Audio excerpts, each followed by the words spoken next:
Olá, pessoal, tudo bem com vocês? Antes de iniciar essa aula de hoje, eu queria desde já agradecer a todos, né? A gente vai encerrar hoje a parte de aulas ao vivo, é o último conteúdo, eu vou fazer referente às dicas para a nossa atividade de 18 pontos. E lembrando que já fechando o ciclo 3, nós já temos o conteúdo da prova de 40 pontos, cujo passo a passo, as dicas também já foram gravadas, ok? Então, desde já agradecer à turma pelo carinho, né, pelas atividades, pelos vídeos, e espero que apesar dessa correria toda, desse conteúdo, vocês tenham gostado da disciplina, tá?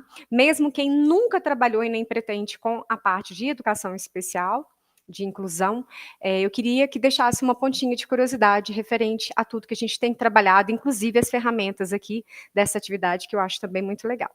Tá bem?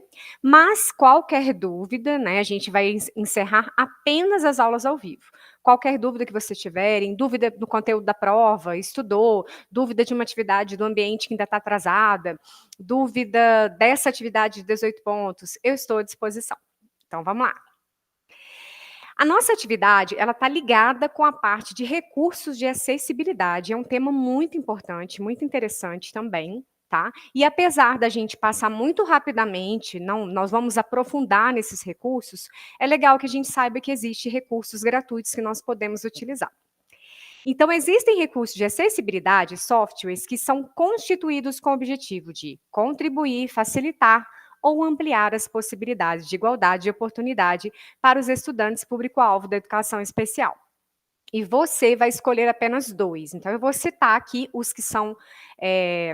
A gente tem outros, claro, mas eu vou citar os que foram contemplados para esta atividade. Você não precisa saber todos, vocês vão escolher apenas 2 para você explorar, conhecer, nós não vamos dominar a ferramenta, mas entender como que ela age, de preferência, é claro, que você instale a ferramenta para você mexer e você mesmo perceber os pontos positivos e negativos, tá?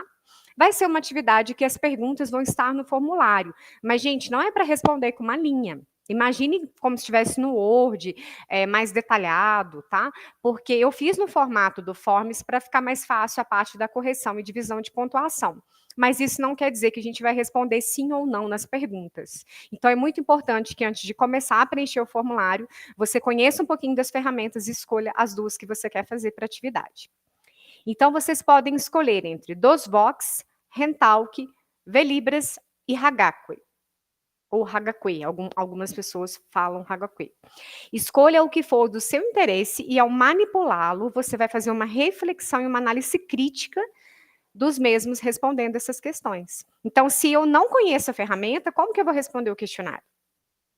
Né? Aqui não é uma questão de pergunta e resposta lá do guia ou do chat GPT, é um conhecimento pessoal, é uma exploração pessoal de cada um, né, por aquele que achar mais interessante, ou que achar que pode um dia precisar utilizar, ou até mesmo por curiosidade. A primeira pergunta vai ser: quais foram os recursos escolhidos para a manipulação e o que motivou para sua escolha? Defina os recursos, definição e objetivos. Então, aqueles que eu escolher, eu vou definir, vou colocar quais são, vou definir, vou descrever o que é esse recurso detalhadamente, para depois eu colocar os objetivos dele. Tá? Então, cuidado que às vezes a pessoa coloca a definição e esquece de colocar o objetivo. Ou às vezes coloca sobre um dos recursos e não coloca o segundo. E aí, às vezes, né, perde ponto aí de bobeira. Os recursos escolhidos, eles são destinados para qual público da educação especial? É possível trabalhar com outros tipos de público? Então, vamos supor, se eu escolher o DOSVox, ele vai ser específico para deficiência visual, mas eu posso também trabalhar ele com outros alunos que, de repente, têm uma certa dificuldade, um déficit de atenção, ou até mesmo, né, conhecer a ferramenta. E assim, a gente vai ver os outros também. Então, só estou dando um exemplo, tá, gente? Refletindo sobre a utilização dos recursos escolhidos e manipulados, destaque quais foram os pontos positivos e negativos, identificando e justificando. Então, não adianta eu falar assim: ah, o recurso é muito interessante, vai ajudar muito com os alunos. Mas em que sentido? E toda, né, questão tem o seu ponto positivo e negativo. Nem tudo é só positivo, né? Qual que é o ponto negativo desse recurso que eu estou mexendo? O que eu acho que poderia melhorar, né? Então, separadamente, vocês vão colocar os pontos positivos e negativos para cada recurso explorado. Pensando nos recursos que você explorou, eles podem ser utilizados em qual área do conhecimento? Aqui a gente está perguntando principalmente em relativo à educação, né. Se eu estou explorando um recurso que pode ser utilizado lá na matemática, lá na português, lá na física, lá na aula de música, né, ele pode ser articulado em 2 ou mais áreas do conhecimento, ele pode ser relativo e fazer muita diferença para a área da educação, mas também pode ser utilizado na área de psicologia, ele pode ser utilizado na área educacional, pode ser utilizado na pedagogia, em quais áreas, né, e recursos eu posso pensar dessa forma e justificar, né, porque se eu explorei, mesmo que seja um pouquinho, eu baixei aquele recurso para eu mexer um pouco para ver as minhas próprias dificuldades, eu vou saber as dificuldades que eu vou ter ao aplicá-lo e ao dominá-lo mais, suponhando que eu talvez tenha que dominar o recurso para depois capacitar, por exemplo, outros profissionais do projeto, da escola, da ONG onde eu trabalho. Pensem dessa forma. Pensando sobre as possíveis dificuldades em baixar, instalar e manipular os recursos, quais as dificuldades você acredita que pode ser enfrentada no ambiente? E o que poderia ser proposto? Aí aqui não vale falar só da questão da internet, que isso é um problema geral do Brasil todo, né?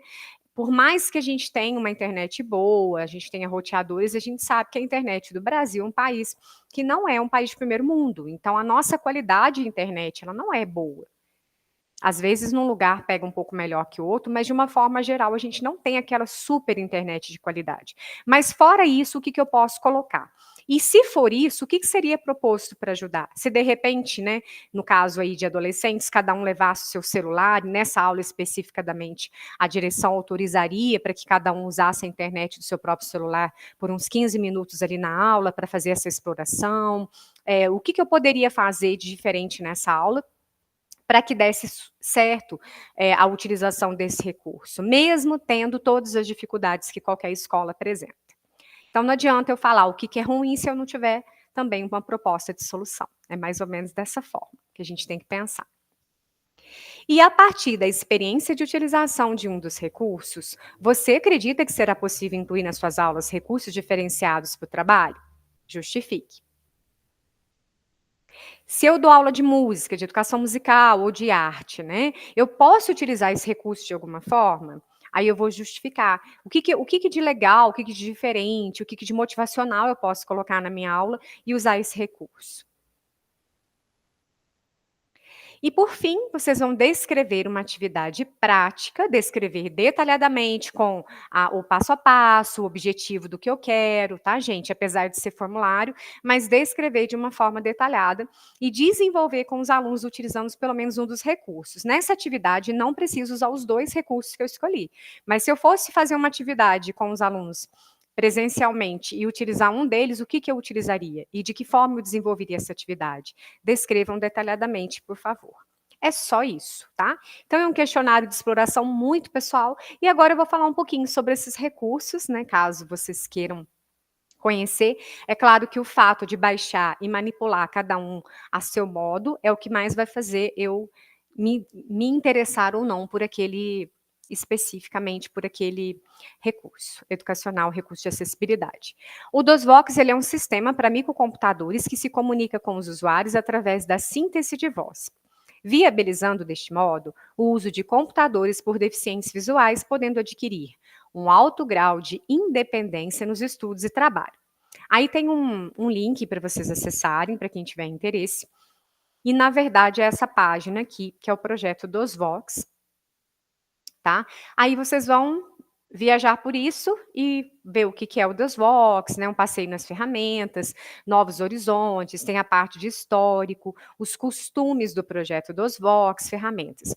Lembrando, gente, que isso é um projeto da Universidade Federal do Rio, e por ser um aplicativo gratuito, ele não oferece, assim, muito recurso de atualização, vocês vão perceber que a interface é bem antiga, mas é um recurso que foi, pensado, né, nesses deficientes visuais, de uma certa forma de facilitar. Então você está dando a sua aula, desde que você fale de uma forma mais pausada.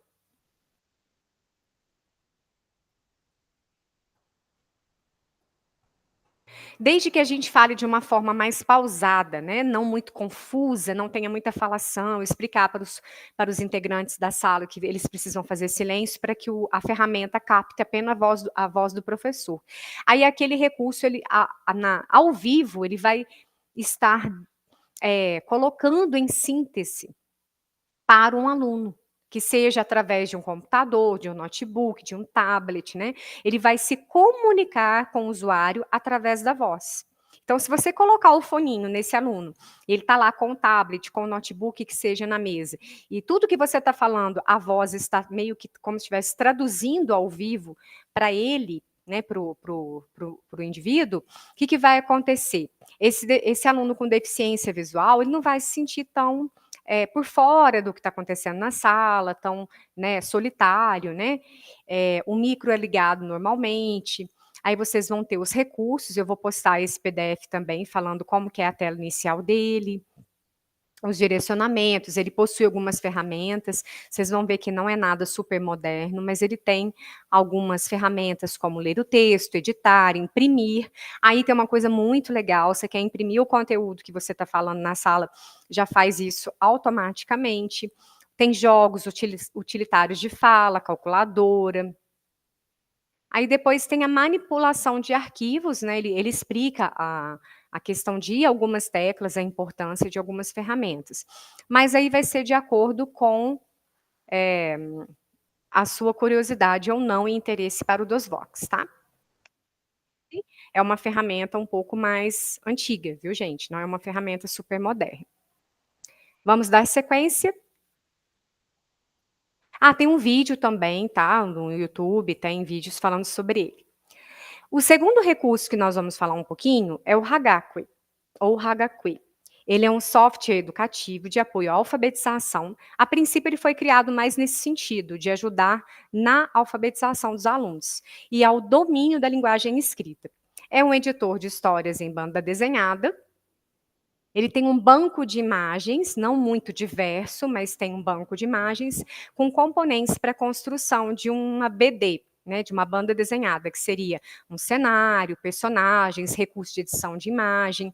E uma ferramenta, apesar de um pouco limitada, mas que tem uma opção nesse aqui, seria a questão do áudio. Então, para nós de música, né, ter esse recurso é fantástico, mesmo que talvez os desenhos não sejam tão maravilhosos e atrativos, que hoje a gente tem as ferramentas aí das inteligências artificiais que fazem coisas muito melhores. Mas aqui a gente está falando num recurso educativo, né? Qual que é o sentido do Hagakui? Ele pode ajudar na questão da criação de histórias. Para o nosso caso aí de música, né, por exemplo, de musicalização principalmente, a gente pode criar uma história sonorizada, onde cada personagem pode ser um instrumento específico, como na história do Pedro Lobo, ou então a gente pode fazer a sonoplastia daquela história, além de usar o recurso de áudio. E aí, assim também, a gente vai ter o vídeo, eu vou tirar o áudio, mas só para vocês verem. A gente vai ter o vídeo de apoio, que mostra também, caso você queira aprender a mexer um pouco mais no recurso, ele vai direcionar um pouco mais, né, dar dicas de como que você posiciona os personagens, os desenhos, assim. Então, eu acho que é um recurso, assim, didático bem interessante. Pode ser utilizado também, não só com crianças, né, mas em outras faixas também. Vai depender muito do objetivo, claro, e da criatividade para o uso dessa ferramenta aí nas suas aulas de música ou nas suas aulas de artes, principalmente, né, para quem dá aula de artes. Aí tem um slide específico, tem um demo, né, explicando um pouquinho, que foi esse que eu coloquei aqui agora. E tem também o software Rentalk, que ele foi desenvolvido em 2012 e permite a tradução digital e automática para a língua de sinais. Ele é usado em smartphones e com ele os usuários conseguem traduzir um texto recebido em áudio para a língua de sinais. Claro que de uma forma um pouco mais lenta, né, pessoal? A gente está falando de uma ferramenta gratuita. Então, ela consiste num aplicativo para tablets e smartphones que vai traduzir do português para Libras. Lembrando que tem algumas palavras que às vezes ele não reconhece. E assim como a gente tem na questão da linguagem, E a linguagem corporal e a fala, em diferentes regiões a gente tem, por exemplo, terminologias, expressões, né, gírias específicas de cada região, ele também é limitado um pouquinho nesse sentido, né, questão do dicionário. Tá? Então você digita a frase no buscador e aparece o Hugo que faz esse sinal de Libras. E apesar da limitação, não deixa de ser uma ferramenta interessante. Às vezes a gente pega um caso e a gente não conhece nada, né? A turma tem dificuldade de comunicação. Então, assim, um pouquinho a gente poderia, talvez, né, deixar a aula um pouco mais inclusiva, fazer com que os alunos se interessem mais pela aprendizagem. Talvez vocês já tenham visto isso, né, na disciplina de Libras aqui da faculdade. Mas eu não podia deixar de falar. Já o Velibras foi criado pela Universidade Federal da Paraíba, foi uma parceria com o Ministério do Planejamento, com o intuito de fazer traduções de texto, áudio e vídeo para a língua de sinais. Ele possui a versão para desktop, smartphone e tablet. E é executado nos sistemas operacionais Windows, Android, Linux. E como diferencial, o que, que ele tem? Ele apresenta a possibilidade de incrementar dicionário, o que o outro não tem. Então, aqui a gente pode adicionar palavras, né? E permite que os usuários de internet consigam instalar um plugin diretamente dos navegadores para traduzir essas páginas da web visitadas. Isso também é bem legal e é um recurso que já a outra ferramenta não apresenta. Aí aqui está a foto, tá? Que talvez não esteja atualizada, porque, né, quando eu fiz e coloquei no guia, gente, era essa foto. Hoje em dia, né, a internet muda todo dia, as páginas, os desenhos, as versões, as propagandas, então talvez não seja mais dessa forma. E o que a gente está comentando, que é gratuito, talvez daqui a pouco ele deixe de existir. A internet tem disso. Mas eu não podia deixar de passar um pouquinho das ferramentas. Junto com isso, que não tem a ver especificamente com atividade, eu vou passar alguns arquivos para ajudar, né, a gente a conhecer um pouquinho os recursos, porque é uma variedade muito grande de recursos e a gente não poderia usar todos eles na atividade, nem daria tempo. Então, mas a título de conhecimento, a gente também tem como que a gente faz essa linguagem para deficiente visual, que é uma orientação, como que a gente escreve, né?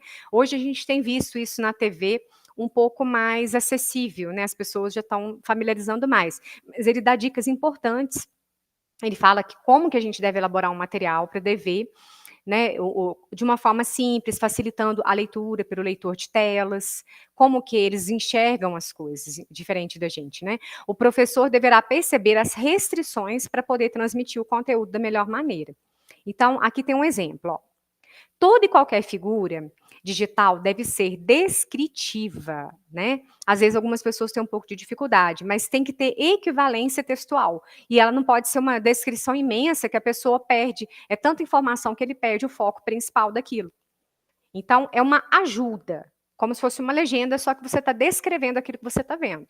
Então, um exemplo, ó, uma imagem sem equivalência textual seria só imagem. Com a equivalência fica: casal feliz dividindo um guarda-chuva em dia chuvoso.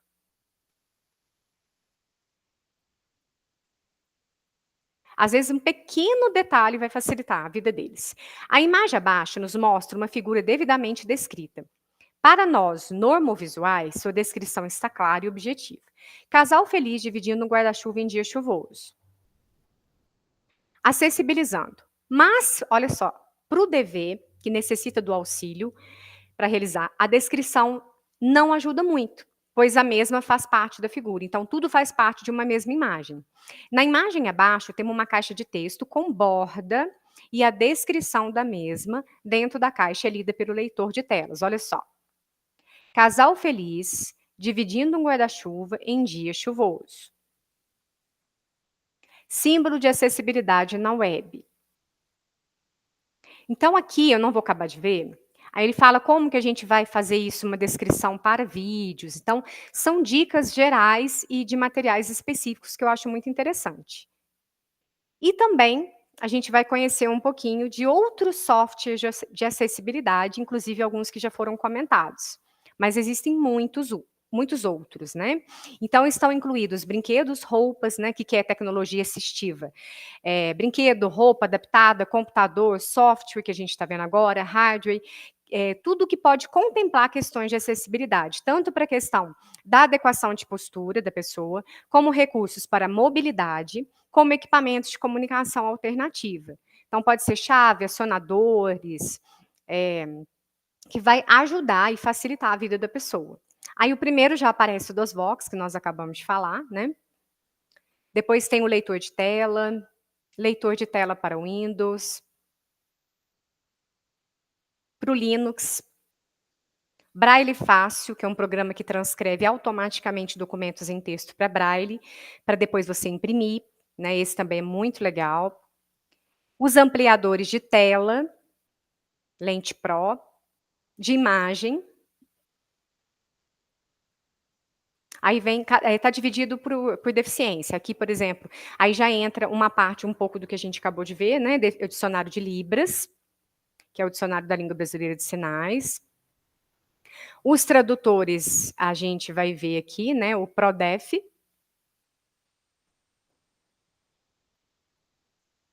Rentalk, que a gente acabou de falar. E tem esse aqui que eu não falei, não está na atividade, mas é um outro recurso, aí a gente teria que, né, abaixar vários para ver qual que é o que funciona melhor, tá. É o mesmo estilo. E depois os simuladores de teclado, aí já vem os recursos de acessibilidade, mais na questão física. Então, assim, eu acho esse manual muito legal, aconselho quem, né, puder baixar e guardar esses materiais. Vai que você precisa acessar um tipo de recurso, que você quer, tem uma certa dificuldade, né, na aula, você tá aí tem a dica. Nem eu conheço todos e visualizei todos, porque a gente faz as coisas de acordo com a necessidade, claro, né. Então quem aparece, às vezes, um aluno com deficiência visual, vai correr atrás de recursos mais específicos. E para quem não tem nenhum caso de nenhum desses que nós mostramos e que tem a ver com a atividade, por curiosidade, faça aquele que você achar mais interessante, ok? Bom, pessoal, então eu encerro aqui a parte ao vivo, mas continuamos no ambiente aí. Boa sorte a todos pela prova e pela finalização da disciplina, ok? Um abraço a vocês e obrigada.